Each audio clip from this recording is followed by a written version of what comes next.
Home of cricket Mirpur. একসময় এই মিরপুরের রহস্যময় উইকেটে অস্ট্রেলিয়া এবং নিউজিল্যান্ডের মতো দলকে নাস্তানাবুদ করেছিল বাংলাদেশ। মনে আছে সেই সময়কার উইকেট, স্লো বাউন্স, লো এবং টার্নিং পিচ। এই উইকেটগুলো আমাদের এনে দিয়েছিল ক্ষণিকের এক ফেক কনফিডেন্স।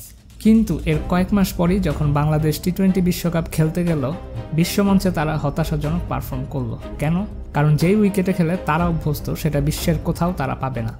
এখনকার প্রেক্ষাপটও ঠিক একই। ক্ষণিকের জয় বনাম বিশ্বমঞ্চের বাস্তবতা।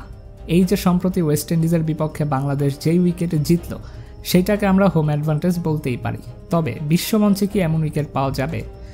2023 বিশ্বকাপের কথাই ধরুন, ভারতের মাটিতে সাউথ আফ্রিকার বিপক্ষে এইডেন মার্করাম বা হেনরিক ক্লাসেন যেই ব্যাটিং সহায়ক উইকেটে তাণ্ডব চালিয়ে 382 রান করেছিলেন, সেই রান তারা করতে গিয়ে বাংলাদেশ 240-এর নিচে অল আউট হয়ে গিয়েছিল। কেন? কারণ ভালো উইকেটে বড় রান করা বা ভালো শট খেলার অভ্যাস আমাদের ব্যাটসম্যানদের নেই।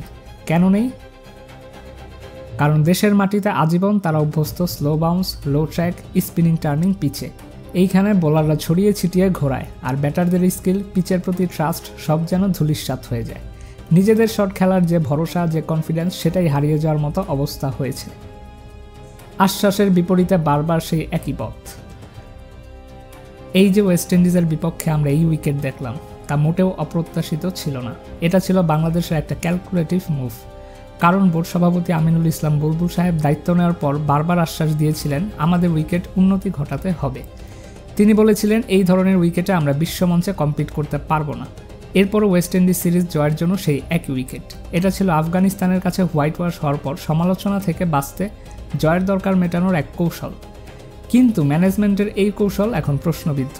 প্রথম ওয়ানডেতে জয় এলেও দ্বিতীয় ওয়ানডেতে সেই হোম অ্যাডভান্টেজ আর স্লো মিরপুরের পিচও আমাদের রক্ষা করতে পারল না। ওয়েস্ট ইন্ডিজ 5 জন স্পিনারকে দিয়ে পুরো 50 ওভার বোলিং করে আমাদের ফাঁদকে নিজেরাই কাজে লাগালো এবং শেষ পর্যন্ত তারা সুপার ওভারে জয় ছিনিয়ে নিল। এই হার চোখে আঙুল দিয়ে দেখিয়ে দিল মিরপুরে স্লো উইকেট আর জয়ের নিশ্চয়তা দিতে পারছে না। যে কৌশল জয়ের জন্য নেওয়া হয়েছিল সেটাই ব্যর্থ হলো।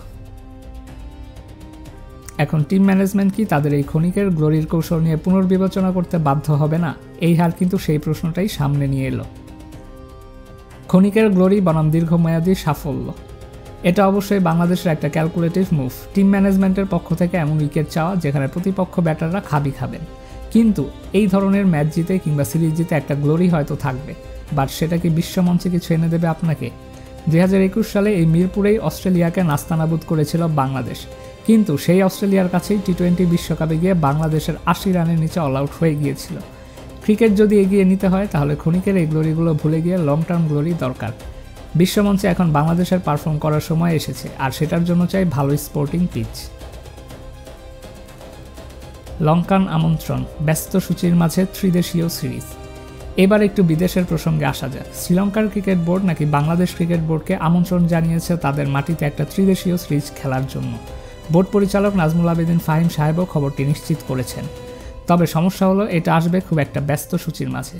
আয়ারল্যান্ড সিরিজ শেষ হবে ডিসেম্বরের 2 তারিখ, আর বিপিএল শুরু হয়ে যাবে ডিসেম্বরের 14 বা 15 তারিখ নাগাদ।